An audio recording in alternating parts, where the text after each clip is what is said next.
djihadistes, à des attaques terroristes, où une partie de son territoire est complètement pris par ces gens-là qui sont sans foi ni loi. Il faut rappeler les conditions dans lesquelles ce terrorisme a gangréné le Mali. C'est la guerre en Libye. Et c'est la France qui est donc responsable de cette guerre, l'OTAN, qui ont tué Kadhafi et qui a amené justement à ce que la région du Sahel s'embrase avec tous ces groupes existants de rébellions qui ont repris de la forme de l'énergie justement et qui ont causé tout ce problème dans le Sahel. L'intervention de l'armée française depuis 9 ans, Barkhane n'a pas apporté les solutions escompté. Et quand le Mali, avec Assimi Goïta, a décidé de prendre leur destin en main et de rétablir la souveraineté du peuple malien, de rétablir la dignité du peuple malien, de faire des choix stratégiques qui privilégient l'intérêt du peuple malien et surtout de diversifier leurs partenaires, et bien ça a créé une certaine ça a créé un gros problème à ces endocolons et leurs turiféraires. Ils se sont organisés justement pour imposer des sanctions inacceptables donc au Mali. Et on a vu que dans la foulée, il y a eu des tentatives de déstabilisation. Et le fait que 49 militaires ivoiriens ont été arrêtés sans le respect des protocoles d'usage à l'aéroport de Bamako, a posé un vrai problème. On a vu dans quelle mesure les autorités ivoiriennes ont cherché d'abord à le nier, le problème, à pouvoir complètement tourner ça en dérision, mais très rapidement, ils ont été rattrapés par la vérité des faits. Et aujourd'hui, s'ils ont choisi je dirais, le chemin de la raison, de la négociation, bien évidemment, je crois que c'est beaucoup mieux pour nous tous. Alors, je voudrais aussi relever à l'implication du Togo, parce que vous savez, je suis d'origine togolaise, oui. Et l'implication du Togo qui s'est trouvé une mission médiatrice dans la crise ivoirienne. Dans un premier temps, on peut saluer cette démarche, mais dans un deuxième temps, on découvre que le régime togolais est un régime sanguinaire, c'est un régime dictatorial qui est au pouvoir de père en fils depuis 60 ans. Et c'est le régime, c'est le prototype de la France-Afrique achevée. Et c'est ce régime-là qui maintient aujourd'hui, Faure Gnassingbé maintient aujourd'hui en prison plus de 120 prisonniers politiques. Ils ont été juste arrêtés parce qu'ils ont participé à des manifestations où ils ont exprimé leur point de vue divergent. Et bien, ces gens-là sont maintenus en prison. Et parmi lesquels il y a plus de 9 prisonniers qui ont été assassinés en prison, alors qu'il n'y a même pas il n'y a pas la peine de mort au Togo. Et ces gens-là ne sont pas jugés depuis 3 ans. Parmi ces prisonniers, il y a une femme qui s'appelle Léla Traoré, qui est un enfant, et qu'on le lui a arraché et qu'on l'a jeté en prison. La dame est malade, elle est souffrante, elle est maintenue, et Faure Gnassingbé fait preuve de cynisme, fait preuve de cruauté inadmissible et inacceptable, dans lesquelles ces Togolais-là sont torturés chaque jour, dans des conditions inhumaines dégradantes, et ces tortionnaires sont promus.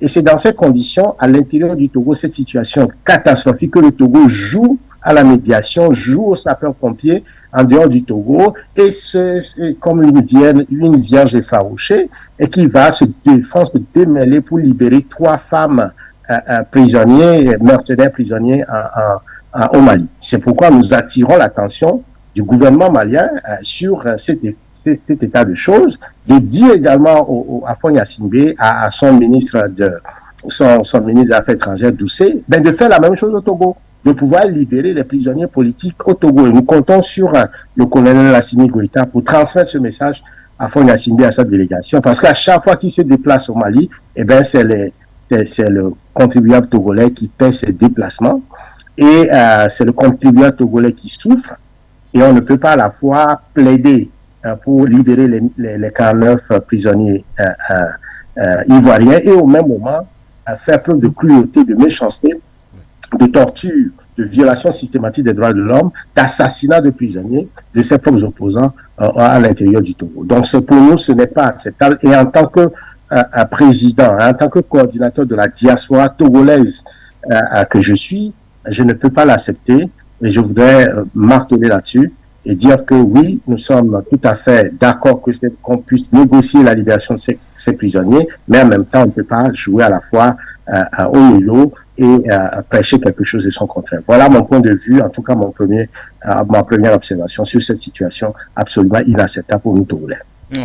Au niveau bien sûr du Togo, la médiation togolaise qui est clairement remise en cause par vous, monsieur Tchéilou Lawson. Nous reviendrons vers vous tout à l'heure.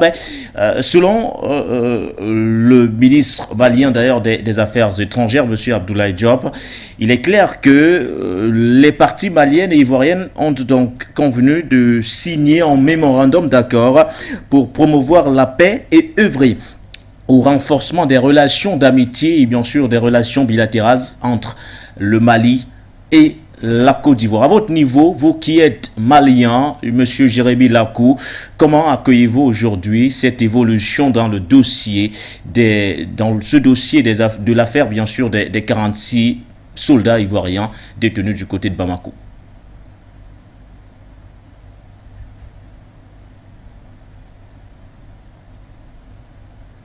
Le déplacement de la délégation ministérielle ivoirienne à Bamako s'est achevé le 22 décembre 2022. En présence du médiateur togolais, les deux parties maliennes et ivoiriennes ont accepté de signer un document actant la libération des 46 militaires ivoiriens et le renforcement des relations bilatérales entre les deux pays. Le facilitateur togolais a joué un rôle, mais la missive récemment envoyée par le président ivoirien Alassane Ouattara au colonel Assimi Goïta a contribué à faire baisser la tension. Politiquement, le téléphone fonctionne donc désormais entre le palais présidentiel de Bamako et celui d'Abidjan. Mais avant que les militaires soient libérés, il y a un autre obstacle à lever car le dossier des militaires ivoiriens détenus depuis 5 mois au Mali a été judiciarisé. L'instruction de la première instance de l'affaire est terminée. Le dossier a été transmis au parquet général le 25 novembre 2022.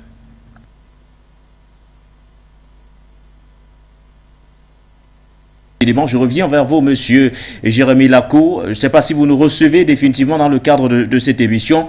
Une fois de plus, bienvenue. Alors la question, je vous la posais à l'instant. En tant que Malien, comment accueillez-vous aujourd'hui l'annonce de la signature de ce mémorandum d'accord de paix entre, bien sûr, Bamako et Abidjan, un accord de paix, mais surtout de renforcement des relations bilatérales entre le Mali et, bien sûr, la Côte d'Ivoire?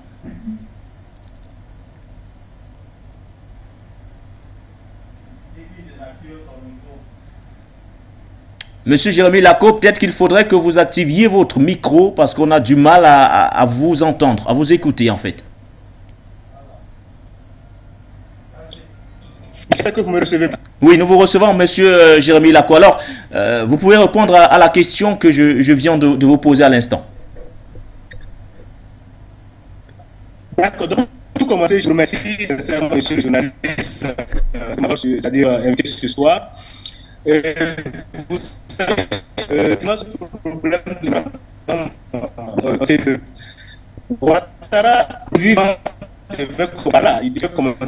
on a du mal à véritablement vous avoir, monsieur Jérémy Lakou. Le signal en provenance, bien sûr, de Bamako n'est pas suffisamment bon pour que nos téléspectateurs puissent déchiffrer ce que vous dites. Je pense qu'on va essayer de régler tout cela du côté de la réalisation, mais le temps pour nous de revenir vers vous, monsieur Tchéilou Lawson. Alors, monsieur Tchéilou Lawson, au regard des avancées observées jusqu'ici, tout à l'heure vous avez parlé de la médiation togolaise. N'oublions pas que à côté de cette médiation tentée par le président Faure Gnassingbé via son ministre des Affaires étrangères, monsieur Robert Dussé, il y en a eu d'autres. C'est-à-dire, en général, il y a également eu cette médiation tentée par tous les pays membres de la CEDEAO. On compte également la tentative faite par le président en exercice de l'Union africaine, le président Macky Sall, qui avait envoyé Aïssata Tall Sall, son ministre des Affaires étrangères, du côté également de Bamako, au Mali, pour tenter de trouver une solution probante dans ce dossier. Jusqu'ici, on n'avait véritablement pas observé de véritables avancées. Mais clairement, avec cette descente de la délégation ivoirienne, on annonce la signature d'un mémorandum d'accord pour, bien sûr, permettre la résolution définitive donc de cette affaire. Est-ce qu'aujourd'hui, il faut se montrer optimiste ou alors pessimiste?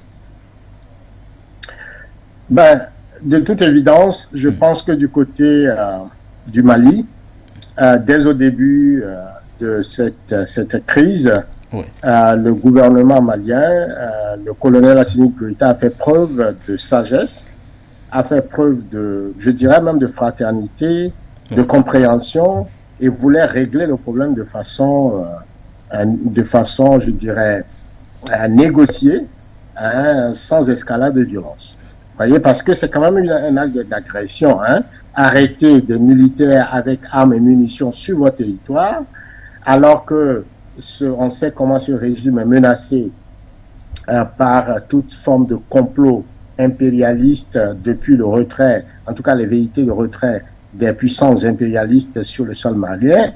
Il y a quand même à voir, on a suivi les déclarations de Macron, on a vu comment, avant même que les sanctions ne soient appliquées, la veille, comment Macron a dit de façon factuelle qu'il va donner un coup de fil au président ghanéen, qui était alors le président de la CEDEAO, pour prendre des mesures, des sanctions contre le Mali. Le lendemain, il y a eu cette rencontre extraordinaire de la CEDEAO assortie de sanctions contre le Mali. Et même les sanctions politiques, on est allé jusqu'aux sanctions économiques, alors que l'UEMOA ne prévoyait pas, en tout cas dans ces tests, ces genres de sanctions qui visent justement le franc, la gestion du franc CFA, en tout cas les comptes d'opération que le Mali a auprès de la Banque centrale. Voyez-vous? Et donc tout ça a créé un climat assez délétère, et c'est dans ce climat-là qu'on arrête donc sur le territoire malien des militaires, et les Ivoiriens, les responsables ivoiriens ont nié dans un premier temps, et donc c'est ce qui a amené à la qualification de mercenaires. Voyez-vous? Et donc le président malien était dans une disposition dès au début de compréhension, de négociation, mais on a vu la position d'Alassane Ouattara, qui était d'abord dans le déni.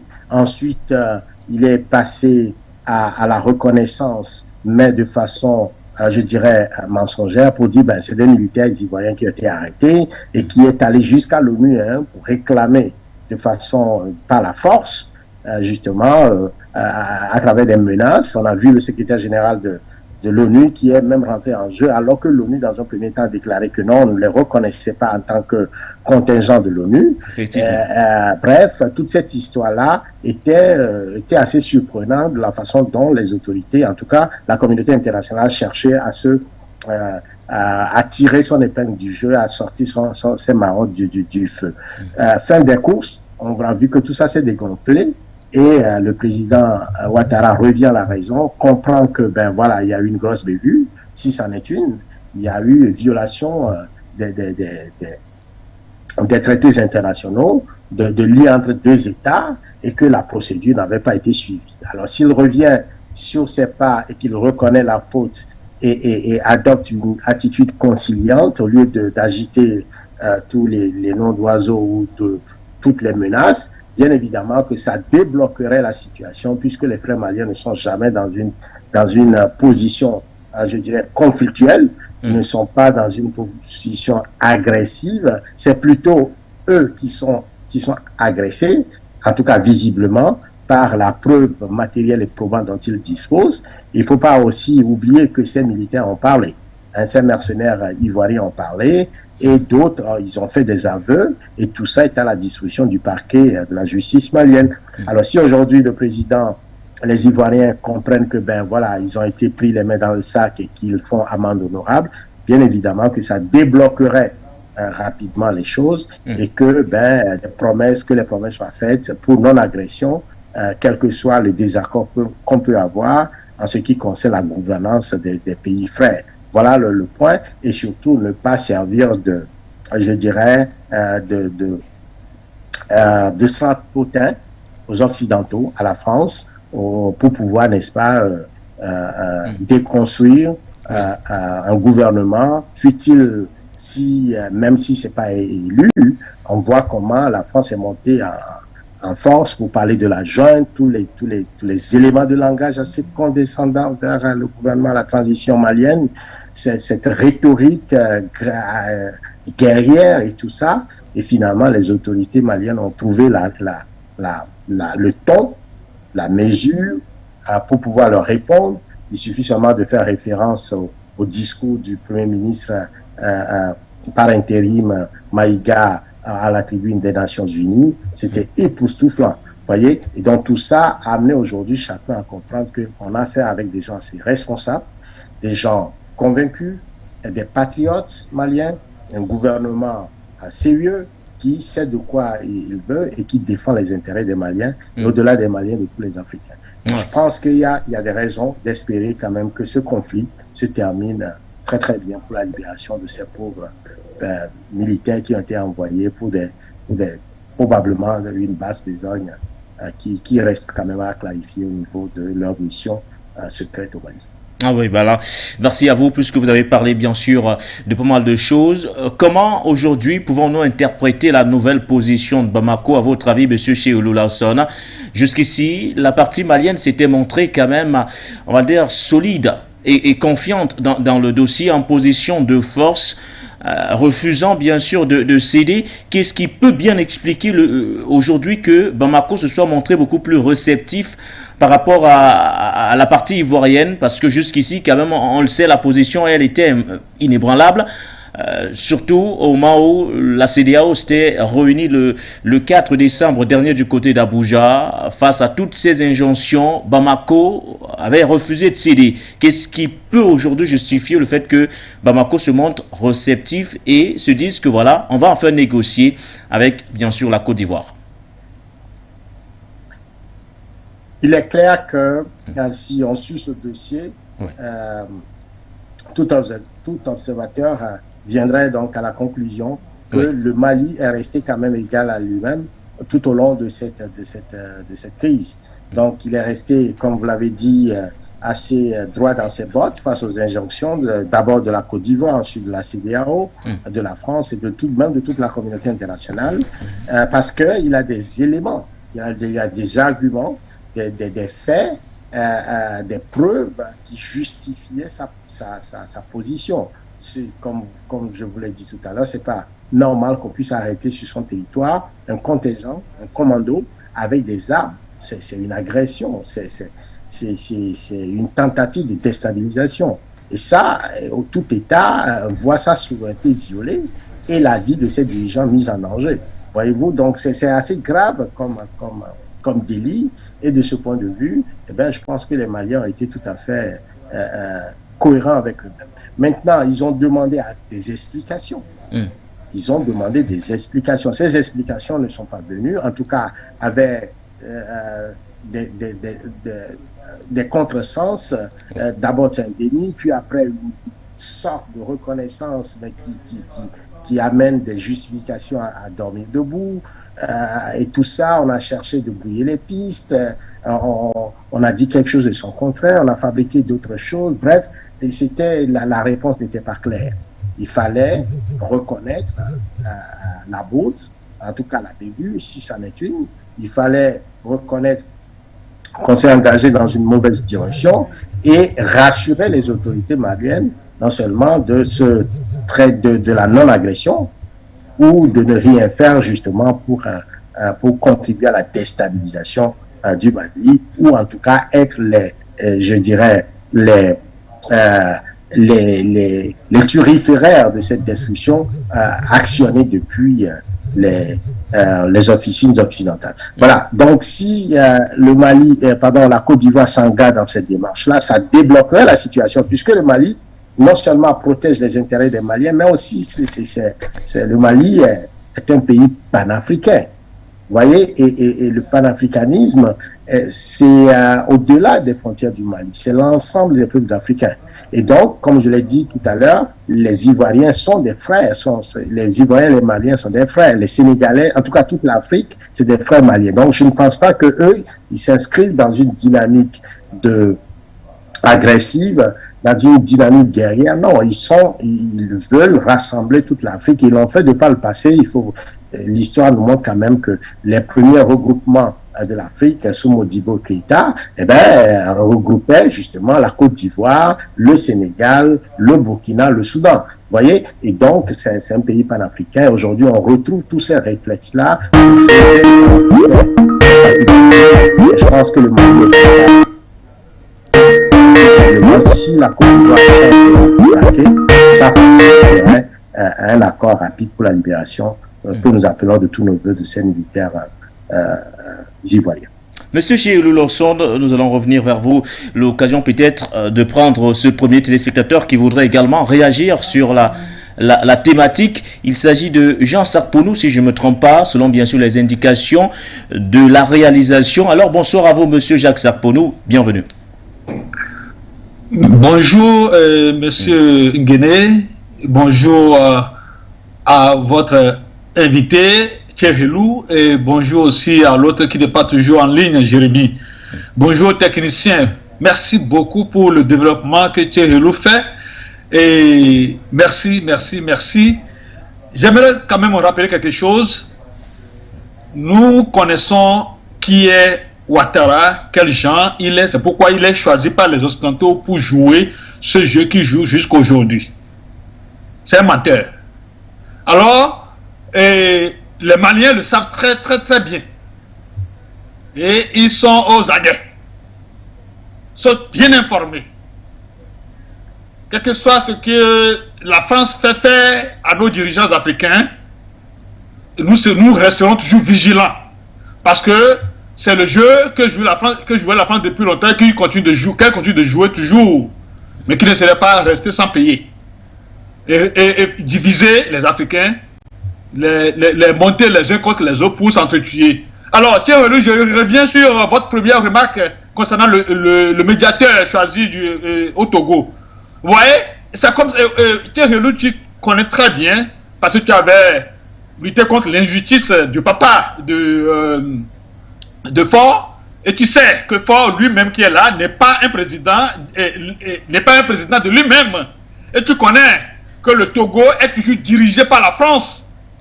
Si vous vous souvenez de ces petits trucs, ça qu'on sort même, il y a des choses que nous oublions, tu ne vas pas oublier, parce que quand tu combattais ces injustices au Togo, on avait tout fait pour t'éloigner du pays.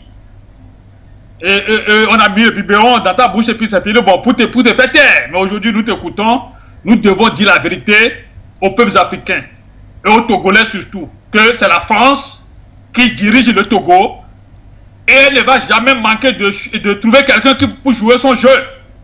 Alors, toute décision, même dans le second sujet que vous avez dit tout à l'heure,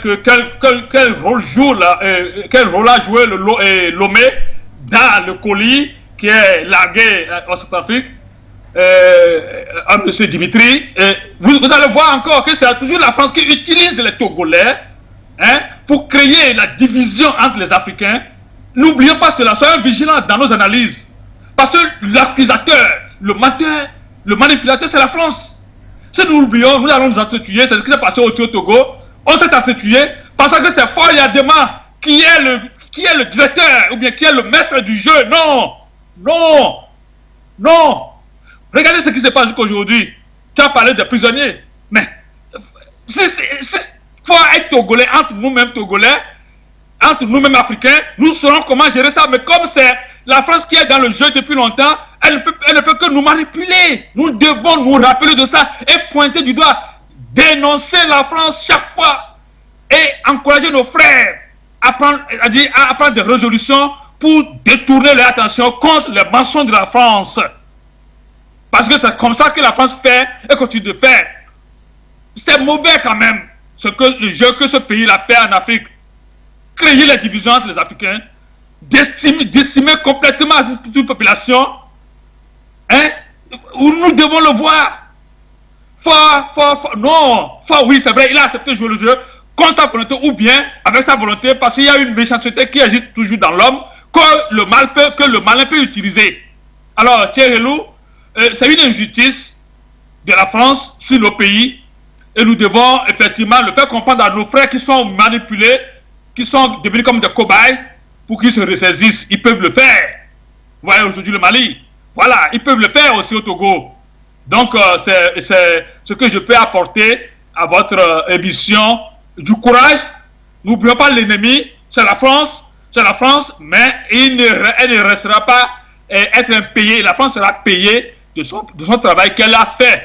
Sans le besoin qu'elle fait en Afrique, elle sera payée pour ça, certainement et sûrement. Nous sommes en guerre, que Dieu bénisse. Merci. Nous sommes en guerre, les derniers d'ailleurs propos de M. Jean Sarpoudou. Alors, on tente une nouvelle fois la destination Bamako, retrouver Jérémy Lacour. On me fait savoir que voilà, c'est bon, on peut l'avoir dans le cadre de cette émission. Alors, Jérémy Lacour, je reviens vers vous. Comment s'est réveillé Bamako aujourd'hui pour ce qui est bien sûr de cette journée du 23 décembre 2022, c'est-à-dire un jour après l'annonce de la signature de cet accord, ou du moins de ce mémorandum d'accord entre Abidjan et Bamako, relatif bien sûr aux 46 soldats toujours en détention du côté de Bamako. Pour commencer, je m'avais vous dire que je suis togolais résident au Mali. Oui. Et vous comprenez très bien que Bamako se porte très bien. Les Maliens sont toujours fiers vraiment de leur président, oui, et de ses 5 colonels. Et si vous venez au Mali, vraiment, il y a la paix, il y a la sécurité et vraiment les choses vont bien. Alors, maintenant, nous pouvons dire que concernant le problème de Ouattara, vous savez, en Afrique, il y a un adage qui dit « Un chien ne change jamais sa manière de s'asseoir ». Et lorsqu'on connaît vraiment le chien, voilà, à chaque fois quand il s'assoit comme ça, il faut savoir quand même comment te prendre pour pouvoir le suivre. C'est ça qui est important. Pour dire qu'aujourd'hui, tout le monde connaît Ouattara. On connaît Ouattara, on sait qui est Ouattara. Et si aujourd'hui il parle de mémorandum, il revient sur ça. Bon, le Mali est prêt à le recevoir. D'abord, au début même, c'était le dialogue. Le Mali attendait le dialogue. Et maintenant, lui, il a commencé par la force. Et comme il a commencé par la force, les Maliens l'attendaient. Et jusqu'à bon, quand il donnait vraiment les ultimatums en disant il faut libérer les 46 mercenaires, sinon. Mais le sinon jusqu'à présent, ça a terminé par quoi? Rien. Donc les Maliens sont là, on l'attend. Et maintenant, il est revenu vraiment en arrière. Et je pense que les Maliens aussi sont prêts vraiment à l'accueillir et l'écouter en tant qu'aîné. Mais nous sommes désolés parce que en Afrique, vraiment, les aînés ont perdu leur valeur. Certains aînés ont perdu leur valeur. C'est ça le problème. Donc, on peut dire que la présence de la délégation de la Côte d'Ivoire au Mali, c'est très bien. Je pense que nous, les Africains, on n'a pas de problème, mais c'est les dirigeants des États, de certains États, jusqu'à présent, qui n'ont pas compris vraiment l'éveil de la conscience africaine. Et comme ils n'ont pas compris, bon, je pense que le temps et la réalité vraiment va les rattraper. Donc, le Mali va bien, et c'est ce que je peux dire comme mon premier jet. Merci bien, mon journaliste. Viendrons vers vous pour avoir plus de détails concernant bien sûr cet accord, ce mémorandum d'accord signé d'ailleurs du côté de Bamako entre les délégations ivoiriennes et maliennes. Bien avant, on retourne au standard, retrouver Ngalo Sélé qui voudrait également réagir. Bonsoir à vous, monsieur, et bienvenue. Oui, bonsoir Monsieur Nguéné, bonsoir à tous les téléspectateurs de For You et bonsoir à l'invité Monsieur Lawson. Vraiment, c'est avec beaucoup d'émotion que je prends la parole aujourd'hui parce que vous devez le savoir, Monsieur Lawson a évoqué la situation au Togo et cette situation est exactement similaire à ce qui se passe au Cameroun parce que le Cameroun et le Togo ont été comme les 2 trésors de guerre de la France. En effet, la France a pris le Cameroun et le Togo comme si c'était leur trésor de guerre, parce que ce n'était pas des colonies françaises avant la guerre. Et après la guerre, la France a mis la main sur ces 2 pays-là et les considère tout simplement. C'est pour ça que ces 2 pays sont malmenés, mais avec une violence inouïe. Parce que nous ne sommes même pas considérés comme des colonies, nous sommes considérés comme un trésor de guerre de la France face à l'Allemagne. Vraiment, c'est avec émotion que je suivais M. Lawson, parce que franchement, la façon dont ce pays a mis la main sur nos deux pays, la façon dont la France a mis la main sur nos deux pays est totalement inacceptable.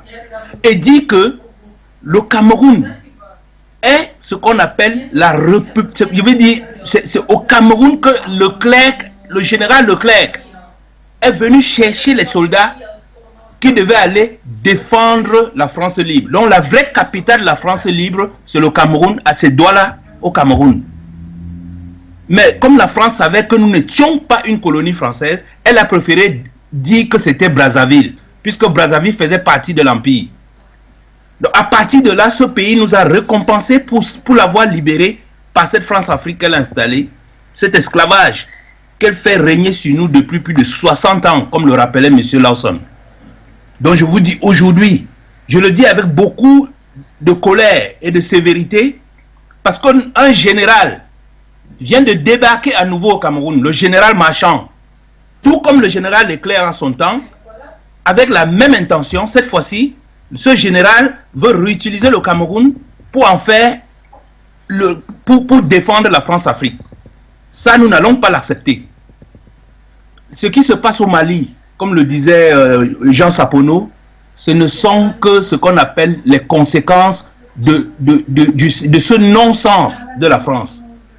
Tant qu'elle ne va pas partir de nos territoires avec ses bases militaires, avec sa base financière, avec sa monnaie et tout cela, tant qu'elle ne va pas partir, franchement, on aurait ce genre de convulsion, comme le disait monsieur Chirac, quand il disait, tant que la France ne nous remet pas toute notre souveraineté, il y aura dans la France, je veux dire dans l'espace francophone, des soubresauts. Tout ce que nous voyons là, ce n'est encore rien. La France elle ne comprend pas. Il y a une bourrasque qui arrive et qui balayerait tout si la France ne prend pas les dispositions pour faire son mea culpa. Le minimum que nous demandons à la France pour pouvoir avoir des relations simples et je veux dire, et un bon gentleman, un, qu'elle retire son franc CFA, deux, qu'elle retire ses bases militaires, et trois, qu'elle parte avec tous ces France-africains, je veux dire tous ces serviteurs de la France qui polluent nos pays et qui entraînent des morts et des crimes.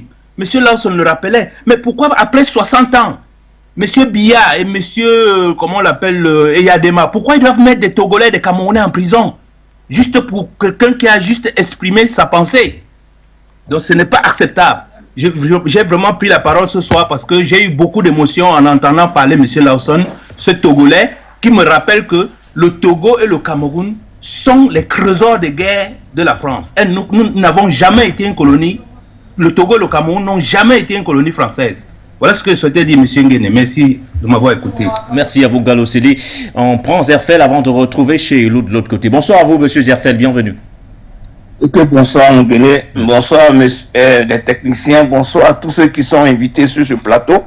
Excusez-moi de ma voix parce que je suis un peu grippé. Moi, je voudrais dire tout simplement que ce que j'ai entendu ce soir, partout, sur les journaux, partout sur le net, ce qui concerne, comme disons, les 46 mercenaires qui sont au Mali pour qu'on puisse les livrer maintenant parce que c'est fin d'année pour brandir son trophée devant les Ivoiriens pour dire que voilà, les Maliens, ils ont fait le petit malin. Maintenant, moi, je suis au-dessus de ces mecs-là.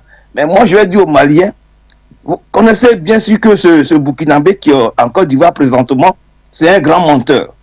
Et ce qu'il a envoyé aujourd'hui pour que, comment dirais-je, pour qu'il vienne vous parler, son frère ou son fils, il a envoyé en Côte d'Ivoire et au Mali, ce sont tous des menteurs en Côte d'Ivoire. Ce sont eux qui font aujourd'hui que les Ivoiriens ont tous les problèmes en Côte d'Ivoire. Donc, ces Maliens, je dis ces Maliens, ces mercenaires qui sont venus tuer les Maliens, si vous les livrez comme ça, sans qu'il y ait, comment dire, ce que vous avez demandé, sans jugement, sans qu'ils disent la vérité, pourquoi ils sont venus au Mali pour ce truc, pour tuer les Maliens. Si vous les livrez comme ça, c'est pour te dire que l'Africain n'est pas encore mûr, il n'est pas encore, c'est-à-dire que je ne vais pas dire le mot que les Blancs déjà nous attribué. Alors donc moi je demande, comment dirais-je, aux Maliens, à ces dirigeants, parce que le médiateur togolais qui est venu, s'il était intelligent, Il y a des prisonniers en Côte d'Ivoire. Il allait interroger son mentor qui l'a envoyé choses au Mali pour qu'il puisse faire ce travail. Parce que c'est encore au Togo aussi, il y a des prisonniers politiques qui sont là. Alors s'ils sont vraiment des gens, des vrais politiciens, il faut qu'ils sortent tous ces prisonniers qu'ils ont arrêtés partout dans ces pays africains pour qu'on puisse savoir exactement faire la politique sans se faire du mal. Alors, en ce moment-là, on peut s'asseoir et puis discuter de ces mercenaires. Mais tant que le médiateur togolais, lui, sait qu'il y a des milliers de prisonniers en Côte d'Ivoire, et c'est devant ses yeux, on est venu prendre, comment dirais-je, certains réfugiés politiques ivoiriens qui étaient là, ils n'ont jamais bougé d'un centimètre, et on a pris ces gars-là pour les envoyer en Côte d'Ivoire pour les mettre en prison. Alors, donc ce monsieur, pour moi, il est nul. C'est pas la peine qu'il vienne vous embrouiller ce médiateur togolais. Ça fait un. De deux, et comment dirais-je, il faut qu'on soit comment dire, précis. Parce que moi, tous les Africains aujourd'hui sont au courant de ces mercenaires.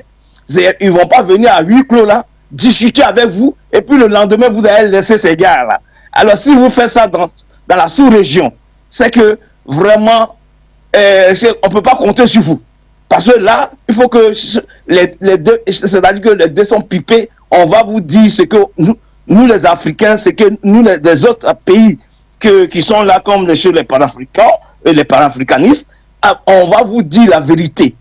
Parce que le temps est venu, parce que pourquoi Alassane est venu aujourd'hui au Mali, il a envoyé ces mercenaires-là, plus tous ceux-là, moi je les appelle des mercenaires, ces milices, se disant milices qui sont en Côte d'Ivoire, qui sont en train de faire la merde devant nos parents aujourd'hui. Moi, ce ne sont pas des ministres, parce que ce sont des rebelles qui n'ont pas le niveau d'être ministres aujourd'hui, qui sont des ministres en Côte d'Ivoire. Donc, ces vagabonds qu'il a envoyés là-bas, moi, je ne veux pas qu'on laisse ces mercenaires rentrer en Côte d'Ivoire pour montrer ce trophée aux yeux des Ivoiriens, pour dire que lui, il est le maître de la sous-région. Non, il faut que ces mercenaires soient jugés comme ça se doit.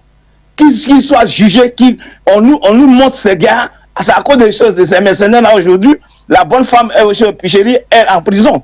Donc pourquoi on va les laisser comme ça? Et puis ils vont venir en Côte d'Ivoire sans être jugés, sans savoir pourquoi ils sont partis là-bas? Non, ça ne marche pas.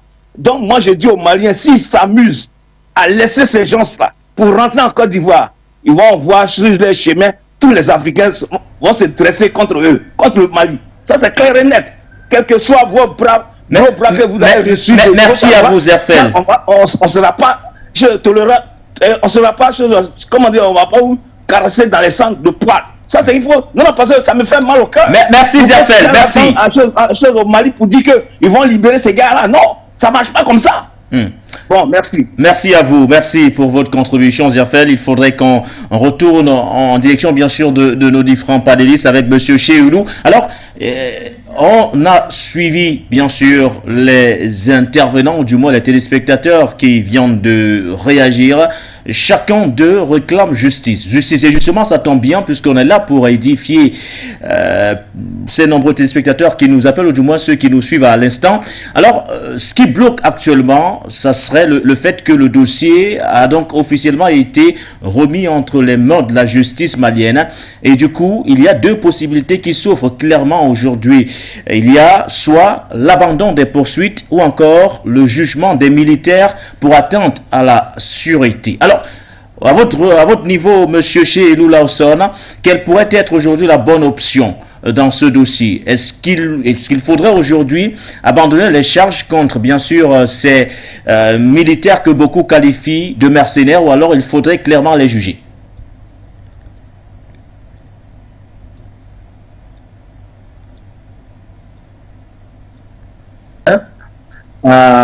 De toute évidence, oui. Il faut quand même respecter les textes, les lois et la souveraineté du peuple malien. Absolument. Du moment où, bien sûr, que la négociation existe, que la diplomatie entre les États existe, mais je pense que l'évolution de cette affaire doit obéir à un principe sacré c'est vérité, justice et réconciliation. Vérité parce que l'intention réelle de ces militaires, en tout cas de ce commando, doit être, on doit pouvoir être capable de l'avouer, dans la mesure où eux-mêmes commencent par parler. Donc l'État ivoirien doit reconnaître justement la bourde ou la faute ou le plan de déstabilisation qui a prévalu justement l'envoi de ces militaires sur le sol malien. Donc il doit y avoir vérité sur le sujet. Quand il y a vérité, si les lois maliennes ont été violées, la souveraineté du Mali a été violée, il faudrait que la justice malienne, qui est dans un acte de souveraineté, puisse aussi, n'est-ce pas, instruire cette affaire.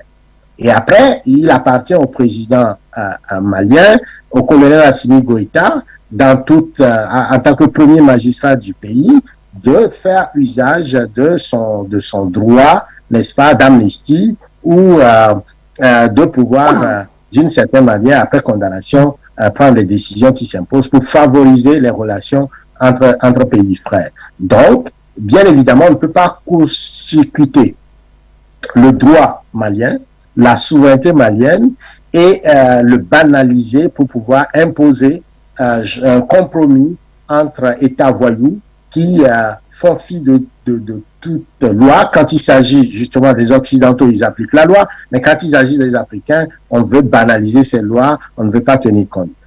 Donc je pense que à ce point-ci, il faut donner du temps au temps et permettre à la justice ivoirienne, la justice malienne d'instruire l'affaire et après le président interviendrait en dernier ressort s'il doit amnistier, s'il doit accorder son pardon, ou en tout cas, on verra la décision qu'il fallait prendre. Mais les injonctions, les intimidations, les menaces, vous voyez, ne peut pas marcher parce que là, la force doit être au doigt. Vous voyez, il ne faut pas utiliser la force, la violence pour pouvoir empêcher, écraser le droit de pouvoir s'exprimer. Et c'est ce que on a senti du côté des puissances impériales de la France, on l'a senti même au niveau de la Côte d'Ivoire, on l'a senti dans certains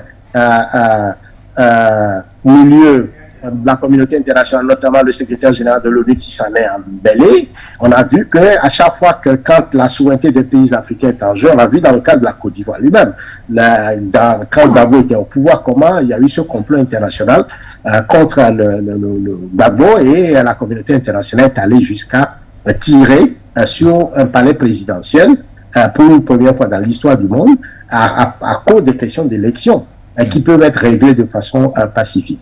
Donc, à chaque fois, il y a des complots contre les pays africains, ils ne sont pas respectés, leurs lois ne sont banalisées, et on veut qu'ils obéissent à la volonté des intérêts des Occidentaux, et il y a toujours problème. Donc, je pense que dans cette affaire, les Maliens ont montré beaucoup de dispositions à pouvoir régler le problème de façon, je dirais, à l'amiable, dans le respect des thèses, dans le respect des accords entre les États. Il faut laisser donc la main aux Maliens. Donc les injonctions ne vont pas fonctionner. Si les Ivoiriens le comprennent de ce point de vue, je pense que cette affaire connaîtra un aboutissement assez intéressant. Je voudrais quand même revenir sur la médiation togolaise. Vous voyez, la médiation togolaise c'est ce qu'on appelle, ils allument le feu ailleurs et ils jouent aux sapeurs-pompiers. Ils font de la diplomatie samaritaine quelque part pour se donner des dehors tout à fait d'un régime fréquentable, alors que, ils sont les démons. Vous voyez? Et donc, vous voyez comment ils se sont effarouchés pour libérer les femmes, les 3 femmes militaires mercenaires au Mali. Mais quand vous voyez ce que la politique de Faure Gnassingbé au Togo, mais c'est terrible. C'est un régime, l'un des régimes pires d'Afrique en termes d'autocratie, de dictature, qui tue ses propres citoyens. Alors comment on peut montrer à la communauté internationale qu'on a un pays qui est respectueux, qui veut libérer, qui a le sort, n'est-ce pas, des Ivoiriens, mais au même moment tue ses propres citoyens. C'est incroyable. Et ça, personne ne dit rien là-dessus. Je voudrais quand même permettre, et je remercie le téléspectateur qui est intervenu tout à l'heure, qui a parlé des trésors de guerre. Lui, effectivement, il a pleinement raison. Le Togo est un trésor de guerre dans les mains de la France aussi bien que le Cameroun. Et pour ceux qui connaissent l'histoire du Togo, ils savent que le 13 janvier 2023 va être la 60e anniversaire de l'assassinat du président Silva Mussolini, le premier président démocratiquement élu qui a arraché l'indépendance des mains des Français en 1960. 3 ans plus tard, il a été tué. Et après son assassinat, on a établi au Togo une dictature militaire. Vous voyez, cruelle, inhumaine, de Yadema, qui a duré 38 ans. Et après ça, son fils est arrivé à la mort du père, et du jour au lendemain, triple coup d'État constitutionnel, institutionnel, militaire, et après, il a massacré plus de 2000 Togolais. Le rapport de l'ONU a établi 500 morts et ce rapport est toujours dans le tiroir. Rien n'a été fait par rapport à ce rapport et les criminels courent toujours.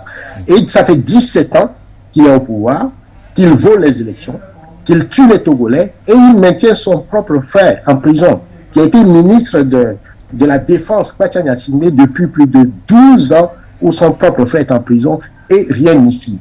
Toute intervention, que ce soit les évêques, que ce soit les pasteurs, les hommes politiques, il a dit net. Il maintient son propre frère en prison de façon cruelle, inhumaine et dégradante. Il avait accusé de coup d'État sans preuve, un coup d'État imaginaire, et avec plusieurs militaires, et certains même en sont décédés. Il y a le chef d'état-major de l'armée togolaise, Tidjani, qui est mort après sa détention. Beaucoup sont actuellement encore en train de végéter en prison. Et ce monsieur, c'est lui qui déploie toute l'énergie pour aller libérer les mercenaires ivoiriens en Côte d'Ivoire. C'est du mensonge, c'est de la comédie, c'est du dilatoire, c'est de la diplomatie à la samaritaine et c'est pas du tout sérieux. Vous voyez? Et donc je pense que les autorités maliennes ont conscience de ça parce que le Togo est le cas le plus achevé de la France africaine. Les panafricains doivent le savoir. Tant que le Togo existe, on va voir tout à l'heure avec le cas centrafricain, et bien c'est là où partent tous les plans, les complots de déstabilisation de la sous-région. Voyez-vous, nous allons parler tout à l'heure. En 10 secondes, monsieur Cheilou, en 10 secondes, on va prendre monsieur Jérémy Lakou du côté de Bamako.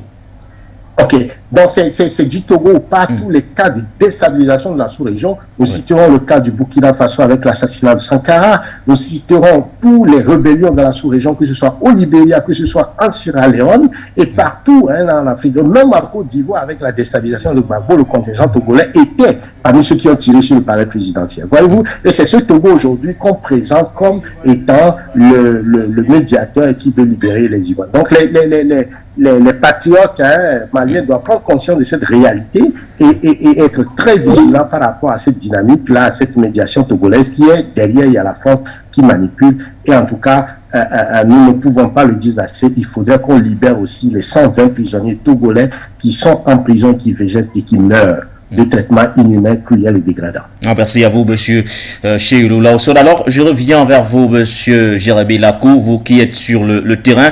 Une question à double volet pour vous. Alors, quel est le regard que les Maliens aujourd'hui portent sur cette médiation togolaise jusqu'ici tentée par le président Faure Gnassingbé qui à chaque fois invité sur le terrain, ou du moins envoyé sur le terrain, son ministre des Affaires étrangères, Robert Dussey? Ça, c'est la première question. Alors, la deuxième, injonction, intimidation, menace, ou alors laisser le dossier entre les mains de la justice. Quelle serait aujourd'hui, selon vous, monsieur Jérémy Lakou, la solution dans ce dossier devenu délicat au fil des mois? Comprenons simplement que d'abord, concernant le fond du dossier, il y a déjà la crise de confiance entre la transition, c'est-à-dire le président Assimi Goïta et puis Alassane Ouattara.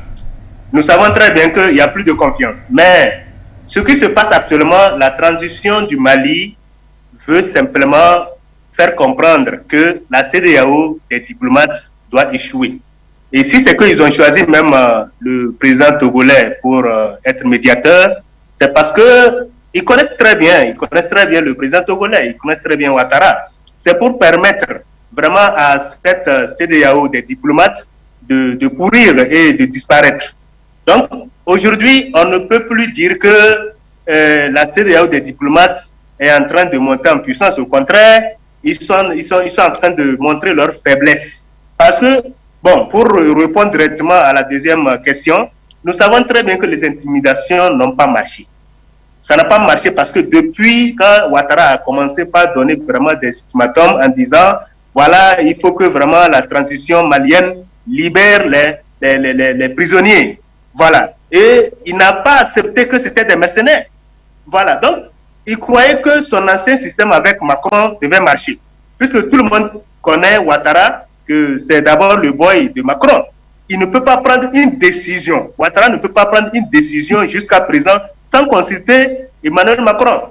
Toutes les décisions qu'il va prendre, donc il faut consulter d'abord son patron d'abord avant de prendre la décision. D'accord. Maintenant, comprenons aussi que c'est une affaire de justice. La transition malienne est en train de passer le dossier de ces 46 mercenaires à la justice. Donc, ils sont en train de juger et c'est à eux de prendre la décision. Et quand ils vont prendre la décision, tout le monde saura que voilà, c'est ce qu'ils vont faire. Et je pense bien que la transition malienne est en train de demander aussi quelque chose de simple à Ouattara. C'est pas compliqué. Si aujourd'hui, Ouattara accepte de faire l'échange avec ces mercenaires, il n'y a pas de problème. La transition malienne est d'accord pour vraiment la liberté, la paix, la cohésion entre les États. Mais le problème, c'est Ouattara. Est-ce qu'il est prêt à accepter l'échange, la contrepartie? C'est ça qui est simple. C'est pas compliqué. Donc, s'il n'est pas prêt pour ça, je pense que cette transition, le connaissant bien aussi le président togolais, ils sont tranquilles. Ils sont là chez eux, et même jusqu'à la dernière fois quand la transition ivoirienne était venue, on les a présentés les prisonniers. Voilà, c'est-à-dire ces mercenaires sont là. Maintenant, toi Ouattara, si tu veux faire quelque chose, viens faire ça, on va voir, on t'attend. Donc, il faut vraiment passer par la justice premièrement. Après la justice maintenant, si Ouattara est prêt, parce qu'on ne peut pas libérer les mercenaires qui sont venus pour détruire le président de la République, pour tuer le président de la République. C'est pas facile. On ne peut pas les libérer comme ça. D'abord, mon intervenant vient de dire quelque chose dans sa première intervention en disant que c'est une question du panafricanisme. Et aujourd'hui, le Mali n'est pas seul dans cette lutte. Le Mali est d'abord l'œil de tous les États africains. Et le Mali n'a pas droit à l'erreur. Le Mali ne peut rien faire aujourd'hui pour plaire à quelqu'un, mais c'est pour libérer l'Afrique. Monsieur Lakou, le Mali est devenu maintenant le cœur de tous les panafricains, de tout le continent africain, afin de pouvoir dire à l'Occident, assez, c'est assez. Monsieur Jérémy Lakou, tous nous avons les mêmes droits. Monsieur Jérémy Lakou, donc c'est pour vous relancer, dans votre argumentaire. Est-ce que pour vous le fait que Bamako libère ces 46 soldats sans contrepartie serait un échec de la part de la partie malienne? Ah oui, ça serait un échec. Ça, il faut qu'on essaie de comprendre que si on demande par exemple à Ouattara, voilà, avant de pouvoir libérer ces mercenaires que tu as préparés, ces mercenaires que tu as réunis de tous les pays, parce que nous savons très bien que ce ne sont pas des mercenaires ivoiriens seulement, il y a des mercenaires togolais qui sont dedans. Et comme dit mon frère, effectivement, nous connaissons qui est le Togo. Le dirigeant togolais, le Faure Gnassingbé, le connaît. Donc, maintenant, en échange, s'il accepte, parce que n'oublions pas qu'il y a de ces voleurs maliens qui sont en Côte d'Ivoire. Voilà, donc, il y a de ces criminels que le Mali réclame aujourd'hui. Et que ça dépasse le niveau de Ouattara. Donc, si aujourd'hui Ouattara accepte maintenant rapatrier ces voleurs qui ont quitté le Mali pour aller s'installer en Côte d'Ivoire, avant d'accepter maintenant l'échange là, il faut consulter maintenant Emmanuel Macron. Or, ces voleurs sont devenus maintenant la propriété de la France, parce que ils vont maintenant aider la France à pouvoir développer leur terrorisme. Parce que quand ils viennent au pouvoir, ils volent de l'argent, c'est pour après tout maintenant pouvoir développer le terrorisme. Donc, comprenons que ça ne serait pas facile. Nous savons très bien, nous le savons que Ouattara ne peut pas accepter ça facilement. Voilà pourquoi il est en train de passer par toujours des médiations. Il inculque la CEDEAO. Après tout, il dit non, il faut maintenant que Faure Gnassingbé devienne médiateur. Tout ça là, bon, c'est pour pouvoir essayer de se cacher derrière la honte et derrière vraiment la défaite. Voilà, donc ça ne serait pas facile pour Ouattara, nous le pensons très bien, et on se pose la question, il va aller jusqu'où? Il va arriver où? Donc on l'attend et on va maintenant voir ce qu'il va penser après.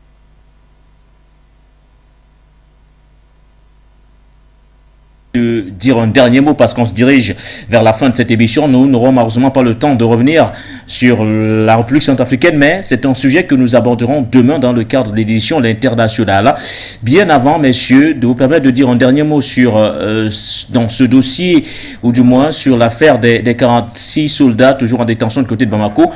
Prenons ce dernier appelant. Il tenait également impérativement à s'exprimer sur la question. Alors bonsoir à vous, monsieur, et bienvenue. Quel est votre point de vue sur la thématique de ce soir? Oui, bonsoir. C'est Ousmane Alassane de Fidji, au Gabon. Ça, c'est une erreur quand on va laisser des mercenaires ouvriers. Pour moi, ça n'est pas poursuivre. Ça n'est pas poursuivre parce que tout le monde, il se tenait le Mali. Il se tenait le Mali. Aujourd'hui, il dit qu'on va laisser des bandits. Il connaît, il est venu pour tuer. Ils sont venus pour tuer. Donc, pourquoi on va les laisser? Pourquoi on va les laisser? Il y a la justice au Mali. Il y a tout au Mali. Il faut qu'on se défende. Il faut qu'on se défende. Parce que cette fois-là, quand les Maliens, comme des États maliens, ils naissent de mercenaires, c'est qu'ils sont venus tuer. Ils sont venus tuer. Ils ne sont pas venus faire des cadeaux. Pourquoi noirs? Pourquoi vous perdez des blancs, de quoi, des arabes, de quoi? Ça, c'est tout complot de M. Issou Bazoum et complot de M. Issou de M. Bazoum. Il y a quand même de France. Il faut faire attention au Mali. Je vous dis que vous ne pouvez pas laisser des mercenaires là. Il faut les juger chez vous. Il faut les juger chez vous. Alors, c'est Ouattara, il est qui d'abord? Il est qui? C'est qui Alassane Ouattara? Nous, on vous soutient à cause de ça. Sinon, quand vous laissez partir, c'est pris pour toute l'Afrique. C'est pris pour toute l'Afrique. Merci. Au revoir. Merci à vous, chers messieurs. Merci pour votre prise de position. Alors, messieurs, en 1 minute chacun, vous allez dire un dernier mot sur le sujet. Je commence logiquement par vous, monsieur Cheilou Lawson. Que pouvons-nous retenir? C'est un premier pas, véritablement un premier pas qui est franchi dans la résolution de ce que beaucoup ont qualifié à l'époque de crise diplomatique entre Abidjan et Bamako. Que pouvons-nous retenir au juste?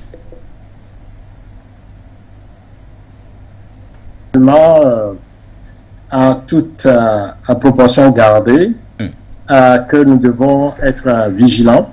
Oui. Et nous devons être stratégiques aussi et ne pas tomber dans le piège de la France.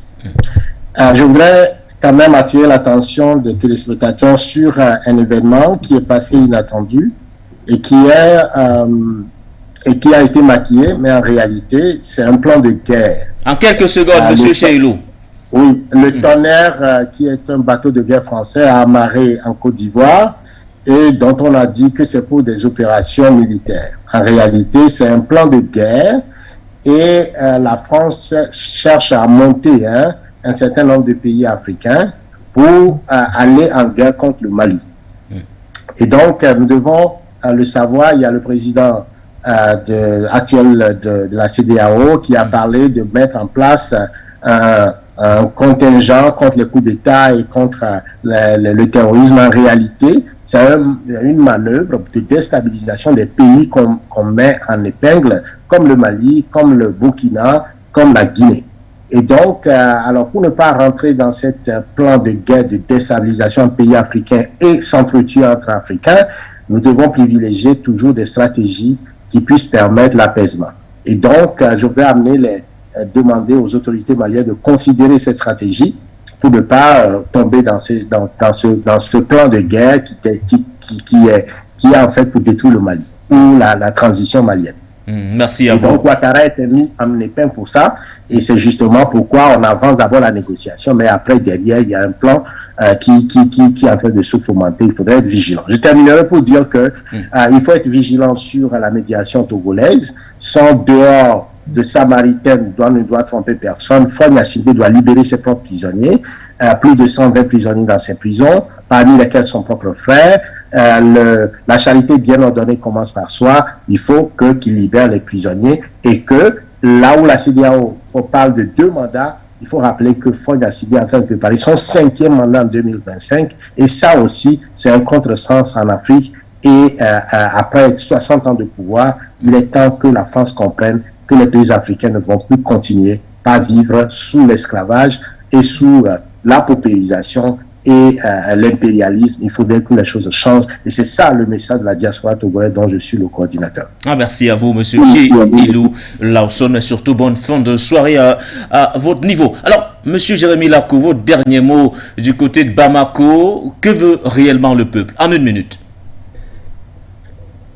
Nous savons très bien qu'aujourd'hui, le peuple africain s'est réveillé, et tous les jeunes en Afrique connaissent les endocolons. Parce que moi, je m'adresse seulement, en première des choses, aux endocolons d'abord. Ouattara, Bazoum, Faure Gnassingbé, ils n'ont qu'à savoir que même les enfants qui n'ont jamais fréquenté, ils ne sont jamais allés à l'école, savent très bien que c'est des sanguinaires. Et aujourd'hui, quand on parle des sanguinaires, c'est des gens qui ont signé des pactes dans les loges maçonniques. Et ils ne voient même pas la souffrance des humains. D'abord, ils ne sont pas des humains. Ils sont vraiment des jupitériens, comme disait leur patron Macron. Donc, la population africaine est debout sur les remparts. Et qu'ils veulent ou bien ils ne veulent pas, ce qui est que c'est l'heure du vrai Dieu qui est sonné. Et lorsque l'heure de Dieu sonne, personne ne peut arrêter l'heure de Dieu. Concernant le Mali, personne ne peut effrayer le Mali aujourd'hui. Le Mali s'est préparé en toute sécurité. Oui. Que ce soit Macron, que ce soit Ouattara d'abord, qui est déjà un lâche, que ce soit Faure, c'est-à-dire même tous ceux qui se prépareront contre le Mali, le bon Dieu est derrière le Mali. Personne ne peut vaincre le Mali, personne ne peut vaincre l'Afrique. Et nous savons très bien que la victoire dans peu de temps sera le continent africain, et que les Africains maintenant vont récupérer leur place dans le monde entier. Merci beaucoup, mon cher. Merci à vous, Jérémy Lakou, et également bonne fin de soirée à votre niveau. Voilà donc qui met en terme à cette émission. Sachez-le, rien d'officiel encore pour l'heure. Il s'agit également d'un premier pas franchi dans le cadre de la résolution de ce dossier. En tout cas, le premier pas a été donc franchi pour l'heure. On ne parle pas de libération, car le dossier a été donc transmis à la justice malienne, qui doit bien sûr encore évaluer, éventuellement peut-être opter pour soit l'abandon des poursuites ou alors le jugement de ces militaires pour atteinte à la sûreté nationale. De toutes les façons, nous suivons l'évolution de cette actualité, et nous y reviendrons largement demain dans le cadre de la grande édition de l'International sur les antennes de For You Media Africa. Entre-temps, portez-vous bien. Nos programmes se poursuivent sur la mer de télévision, celle qui porte une vision différente sur le monde.